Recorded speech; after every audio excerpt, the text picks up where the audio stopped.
সুলাইমান নবী আল্লাহর কাছে বললেন, আল্লাহ, আমি তোমার সব মাখলুককে একদিন মেহমানদারি করতে চাই।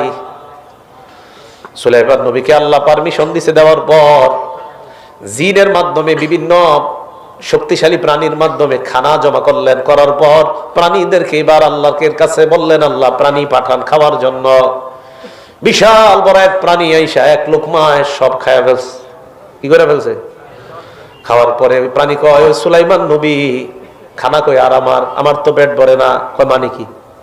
আমার আল্লাহ তো আমারে ডেলি যা দরকার আমাকে তা খাওয়ায়। সুবহানাল্লাহ। হ্যাঁ, না সুবহানাল্লাহ না, এটা মিথ্যা কথা। এই যে বর্ণনাটি বললাম, এটি বানানো গল্প। বলেন কি গল্প? এই গল্পের কোনো ভিত্তি নেই। এই গল্পের কোনো ভিত্তি নেই, কোনো ভিত্তি নেই। হ্যাঁ, আমি তাকিদ করেই বলছি, এই গল্পের কোনো ভিত্তি নেই। ভিত্তি থাকলে আমার জানায় না, আমি পরবর্তী কোনো মাহফিলে বলে দিন। আমি ওভার কনফিডেন্স নিয়ে বলছি, এই গল্পের কোনো ভিত্তি নেই। এটা জাল, এটা বানোয়াট গল্প, এটার কোনো ভিত্তি নেই। তাহলে অনেক শুনছেন, অনেক সুবহানাল্লাহ বলছেন জীবনে, তাহলে এই যে গল্পটি বললাম, এটা কি সঠিক না ভুল?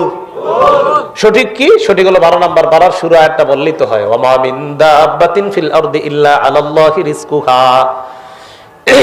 এই পৃথিবীতে যত প্রাণী আছে, যার যা লাগে সব প্রাণীর রিজিকের ব্যবস্থা কে করেন? আল্লাহ। বাস, খালাস। এইটা বলা কি দরকার? আর সুলাইমান নবী বা এমন প্রশ্ন আল্লাহ করবে কেন? আল্লাহ আপনি পাঠান। এটা একজন নবী এরকম কথা আল্লাহকে বলতে পারে না। এটা একজন নবীর নামে মিথ্যা কথা।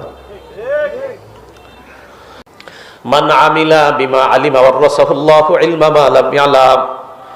কোন ব্যক্তি যদি একটা জানা বিষয়ের উপর আমল করে, আল্লাহ তাকে অজানা বিষয়ের জ্ঞান দান করে দেয়। ইন্না লিল্লাহ। সবাই সুবহানাল্লাহ বলছেন। এটা নবীর বাণী না, ইচ্ছা করে কইছি। আমি জানি যে সুবহানাল্লাহ কয়ে ফাড়াই নেবেন। এটা নবীর বক্তব্য না, আপনাদের হাতে পায়ে ধরে বলি, আল্লাহ রসুলের বক্তব্য না। এটা রসুল সাল্লাল্লাহু আলাইহি সাল্লামের বক্তব্য না। ওযুর শুরুতে বলা বিসমিল্লাহ আলহামদুলিল্লাহ, বলেন কি বলা? বাস। আল ইসলামু হাক্কুন ওয়াল কুফরু বাতিলুন, আল ইসলামু নূরুন ওয়াল কুফরু যুলুমাত। এগুলা না, এটা সঠিক না। ওযুখানার মধ্যে লেখা আছে এগুলা অনেক জায়গায়। এই বাড়ানোটা কি দরকার? মানে নবীর নাম বলে এটা বাড়ানো, নবীর অংশ তো আছে শুরুতে একটু, কিন্তু পরে যে আরেকটু বাড়ায় দিলেন, এটা তো নবী বাড়ায় নাই। হঠাৎ একটা কথা মনে পড়লো, এটাও মাথায় রাখবেন। আল্লাহুম্মা আনতাস সালাম ওয়া মিনকাস সালাম তাবারাকতা ইয়া যাল জালালি ওয়াল ইকরাম। এতটুকুই সীমাবদ্ধ থাকেন। অনেকে দেখি বাড়াইতে বাড়াইতে কি যে বাড়ায় আরো। এই বাড়ানোগুলা যদি আপনি নিজের দোয়ার নিয়তে হয় তো ঠিক আছে, সুন্দর। কিন্তু যদি নবী কিন্তু এতটুকু, আল্লাহুম্মা আনতাস সালাম ওয়া মিনকাস সালাম তাবারাকতা ইয়া যাল জালালি ওয়াল ইকরাম, বুখারী মুসলিম হলেন, এটাই ব্যাস। তো এতটুকুর মধ্যেই সীমাবদ্ধ থাকা। আমি বুঝাইতে চাইতেছি, নবীজিকে বেশি মহব্বত করি বলেই নবীজি সাল্লাল্লাহু আলাইহি সাল্লামের নামে মিথ্যা সইতে পারি না।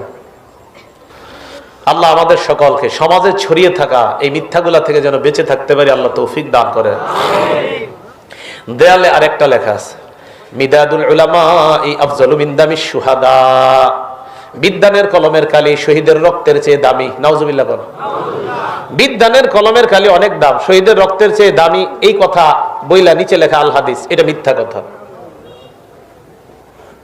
বিদ্যানের কলমের কালি শহীদের রক্তের চেয়ে দামি, এই কথা বলা এটা সঠিক না। পানি এটা জাল বর্ণনা। তাহলে বিদ্যানের কলমের কালি যদি কোনো দেয়ালে লেখা দেখেন কারো প্রতিষ্ঠানে, মহব্বতের সাথে বলে দিবেন, ভাই নিচে আল হাদিসটা লিখেন না। এই বক্তব্যটা যদি কোনো মনীষীর হয়ে থাকে, মনীষীর নামটা লিখে দেন। কি লিখে দিবেন? মনীষীর নামটা লিখে দেন। কিন্তু আল হাদিস লিখলে আমার নবীর উপর একটা মিথ্যা অপবাদ দেওয়া হয়। ভাই কথাগুলা কি সবার বুঝে আসছে? তাহলে এই কথাগুলা সমাজে ছড়িয়ে ছিটিয়ে থাকা, এগুলা বলা যাবে না।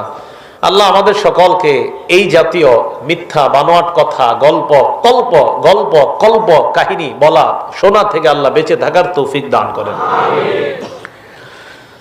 সহিহ বুখারীর 109 নম্বর হাদিসের বর্ণনা, ক্বালা রাসূলুল্লাহ সাল্লাল্লাহু আলাইহি ওয়াসাল্লাম মাইয়াকুল আলাইয়া মা লাম আকুল। আমি যা বলি নাই আমার নাম নিয়ে যদি কেউ বলে দেয়, ফাল্লাতাবাওয়া মাকআদাহু মিনান নার, সে যেন তার ঠিকানা জাহান্নামে বানায় নেয়। পায়ে ধরি নবী যা বলে নাই তা নবীর নামে বললেন না। মসজিদের মধ্যে যখন বান্দা কথা বলে ফেরেশতা বলে ইয়া ওলি আল্লাহ উসকুতু, আল্লাহর ওলি তুমি চুপ করো। আবার যখন কথা বলে ফেরেশতা কয় ইয়া আব্দুল্লাহ উসকুতু, আল্লাহর বান্দা তুমি চুপ করো। আবার যখন কথা বলে ফেরেশতা বলে ইয়া আদু আল্লাহ উসকুতু, আল্লাহর শত্রু তুই চুপ কর। শুনতে কত চটকদার, কত সুন্দর লাগে। আর বলা হয় নবী নাকি এটা বলছে। কোন জায়গায় কইছে এটা? হ্যাঁ, কোন জায়গায় বলছে এটা? তাহলে এই কথাটিও সঠিক নয়।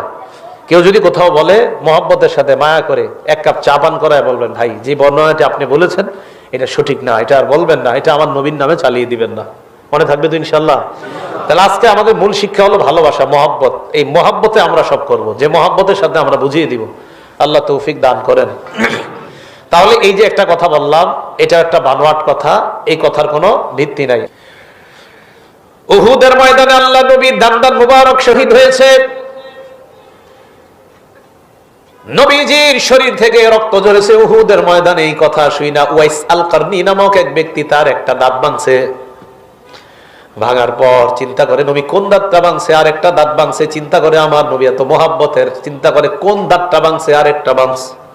ওই জামানায় তো মোবাইল নাই, ভাঙতে ভাঙতে সব ভেঙে ফেলছে। আহারে নবীর কি পরিমাণ মোহাব্বত। ঠিক না?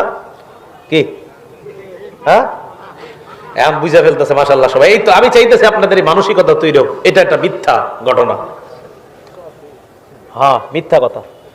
ওয়াইস কুরনি যদি দাঁত ভাঙা সঠিক হয়, তাহলে মুহররমের 10 তারিখে হুসাইন রাদিয়াল্লাহু তাআলা আনহুর কেন্দ্র করে যারা মাতম করে শরীর রক্তাক্ত করে, তো এটাও তো জায়েজ হয়ে যাবে। ঠিক না? এটাও তো জায়েজ হয়ে যাবে, নাউজুবিল্লাহ। অথচ চিন্তা করছেন? তাহলে ওয়াইস আল কর্নির এই ঘটনা শুনে আপনারা অনেক কাঁদছেন, বিভিন্ন মাদ্রাসার জন্য 50-1 লক্ষ টাকাও দিয়েছেন কাইন্দা। কিন্তু আমি যে এতক্ষণ শুদ্ধ শুদ্ধ অনেকগুলো কথা বলছি, আমি যদি বলি মাদ্রাসাটার জন্য 5,000 টাকা দেন, দিবেন না, কারণ আমি তো শুদ্ধ কথা বলছি। আর আমাদের পাবলিকও এমন, শয়তান অশুদ্ধ কথায় চোখের পানি আনায় 1 লাখ। হ্যাঁ, তাহলে ওয়াইস আল কর্নির নামে যে উনি যে দাঁত ভাঙার ঘটনাটা বলেন, এটা কি সঠিক না ভুল?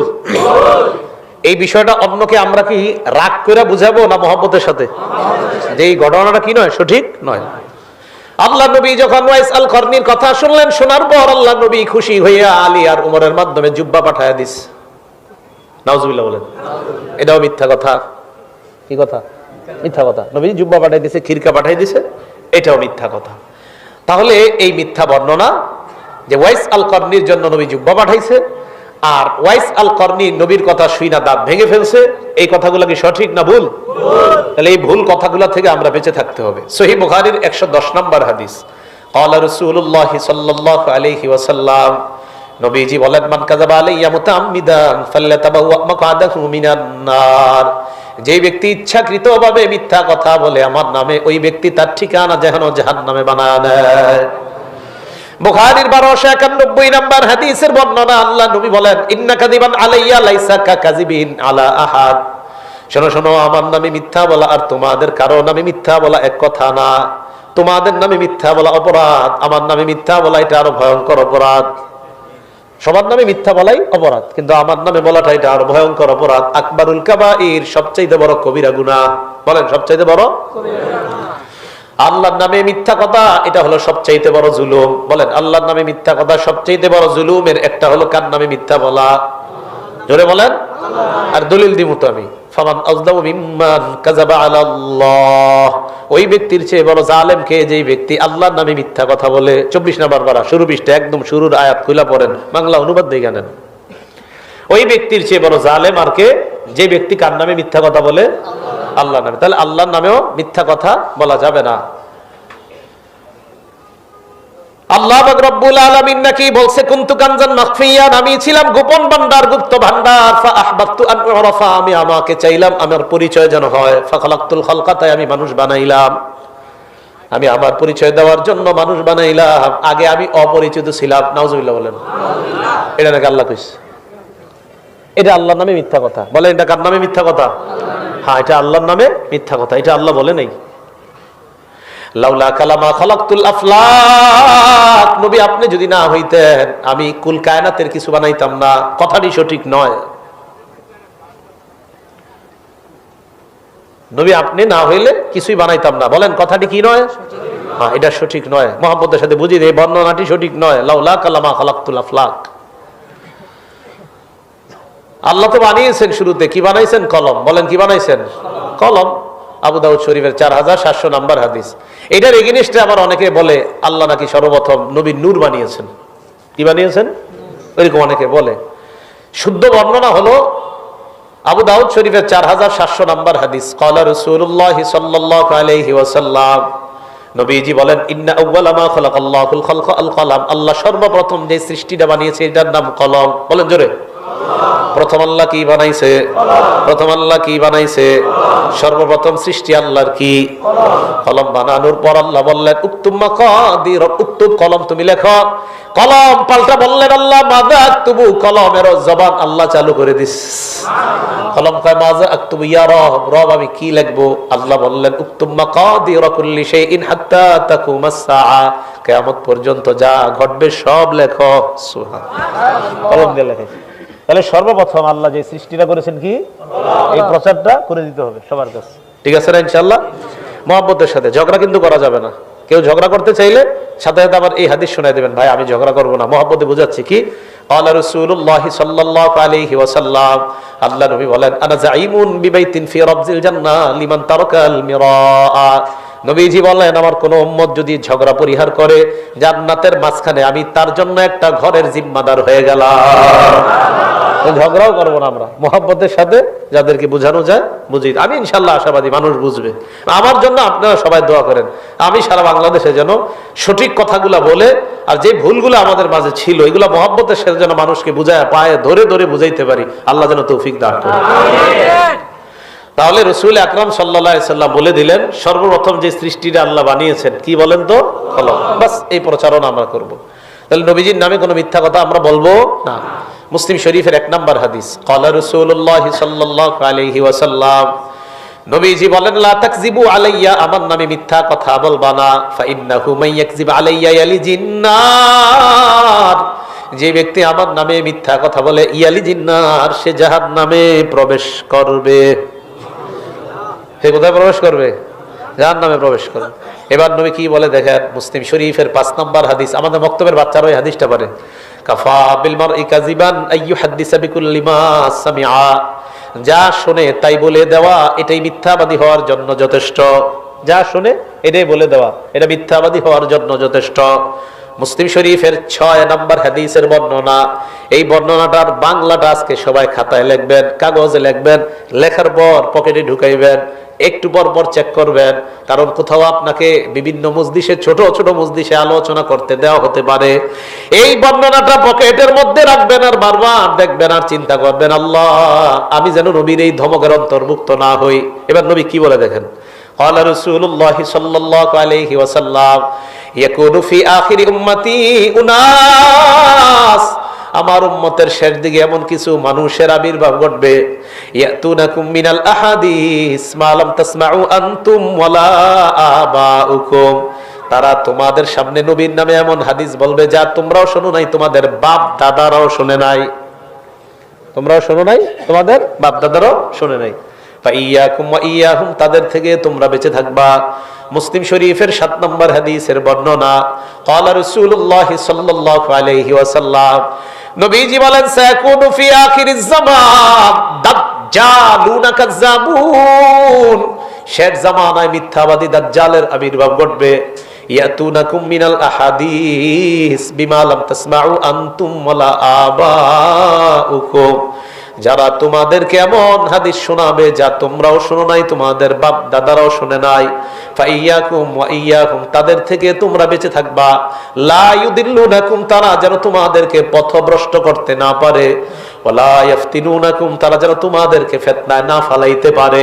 তাহলে নবীজি সাল্লাল্লাহু আলাইহি সাল্লামের নামে কোনো মিথ্যা কথা আমরা বলবো না। ঠিক আছে না ইনশাআল্লাহ? আমরা এতদিন অনেক ভুল বলেছি, না জেনে বলেছি, এখন তো জানতেছি, তো জানার পরে আর ভুলটা বলবো না। এটা মনে রাখবেন, যেই ভুল করছি আল্লাহ মাফ করে দিবে। ভুল করছি কে মাফ করে দিবে? আল্লাহ। হ্যাঁ, এখন তো আমরা জানছি, জানার পরে আর ভুলটা করবো না। কি কথা বুঝে আসছে সবার? জানার পরে আর ভুল করবো না, ভুল প্রচার করবো না। আল্লাহ আমাদের সকলকে ভুল বলা, ভুল শ্রবণ করা, ভুল প্রচার করা থেকে বেঁচে থাকার তৌফিক দান করেন। রাসূল আকরাম সাল্লাল্লাহু আলাইহি ওয়াসাল্লাম তিরমিজির এক বর্ণনায় বলছে, যতটুকু জানবা আমার হাদিস ততটুকু বলবা। ইত্তাকুল হাদিস ইল্লা মা আলিমতুম, এই শোনো, আমার থেকে হাদিস বলা থেকে সতর্ক থাকবা, বাকি যতটুকু জানো ততটুকু বলবা। আমার থেকে কিছু বলা থেকে সতর্ক থাকবা, যতটুকু জানো ততটুকু বলবা, যতটুকু জানো ততটুকু বলবা। তাহলে আমরা বাস আজকে থেকে আমাদের পণ প্রতিজ্ঞা, নবীজি সাল্লাল্লাহু আলাইহি সাল্লামের কথা আমরা বাণী যতটুকু জানবো ততটুকুই বলবো। আর আলেমদের সাথে সম্পৃক্ততা বাড়ান, মাদ্রাসার মুহাদ্দিসদের সাথে সম্পৃক্ততা বাড়ান। আশেপাশে মাশাআল্লাহ অনেক দাওরায়ে হাদিস মাদ্রাসা, মুহাদ্দিসদের সাথে সম্পৃক্ততা বাড়ানোর উপকারিতা হলো অনেক শুদ্ধ বিষয়গুলা তাদের থেকে জানা যায়। আপনারা কি করেন, মাহফিলগুলাতে শুধু দূরের আমাদেরকে আনতে চান, আশেপাশের মাদ্রাসার মুহাদ্দিসদেরকে খুব বেশি পরিমাণে মাহফিলগুলোতে দাওয়াত দেন। আপনারা বলে দিবেন, হুজুর আপনার সুর না থাক কোনো সমস্যা নাই, সুর দেওয়াই লাগবে না, আমাদেরকে 1 ঘন্টা কোরআন হাদিস শোনায়া যান। আরেক আলেমরেও এটা বলবেন, কোরআন হাদিস 1 ঘন্টা শোনায়া যান। এরকম আশেপাশের মুহাদ্দিসদেরকে আপনারা দাওয়াত দেন, দেখবেন এই মুহাদ্দিসরা আপনাদেরকে নিয়ে ইনশাআল্লাহ কোরআন সুন্নাহের বিপ্লব এই এলাকায় ঘটায় দেবে ইনশাআল্লাহ। কিন্তু আপনারাই ভুলের মধ্যে কিছু কাজ করেন, কি না হুজুর অমুকরে আনেন আমি দিব 1 লাখ, তো হুজুরে কয় না অমুক মাদ্রাসার মুহাদ্দিসরা আনলে কত, কয়েক টাকাও দিব না। আরে ভাই ঠিক না, এটা কয় না, হুজুর অমুকরে আনেন যা লাগে আমি দিব। তা আপনি যদি বলেন হুজুর এই ভাই আমি তো ওরকম গাজীপুর অমুক মাদ্রাসার শেখুল হাদিস সাহেব আনতে চাই, আর নয় ওনারা আনলে আমি জানি না কি করবে। এই মানসিকতা থেকে বের হয়ে আসেন, কষ্ট নিয়ে বললাম, এগুলা থেকে বের হয়ে আসেন। স্থানীয় আলেমদেরকে যদি মূল্যায়ন না করেন কে করবে বলেন? স্থানীয় আলেমদেরকে মূল্যায়ন করতে হবে, এদেরকে আপনারা মূল্যায়ন না করলে কে করবে? আল্লাহ আমাদের সকলকে, এলাকার উলামায়ে কেরামদেরকে কোরআন সুন্নাহ ব্যাপকভাবে প্রচারে যেন আমরা সাধারণ জনগণ কাজে লাগাইতে পারি, আল্লাহ তৌফিক দান করেন। এই জিহ্বা দিয়ে আমরা আজকে থেকে পণ প্রতিজ্ঞা, ইচ্ছাকৃতভাবে নবীর নামে তো বলবোই না, এমনি মিথ্যা কথা বলবো না। রাজি আছেন? সবাই রাজি আছেন ইনশাআল্লাহ? বলেন এমনিতে আমরা কোনো মিথ্যা বলবো না ইনশাআল্লাহ।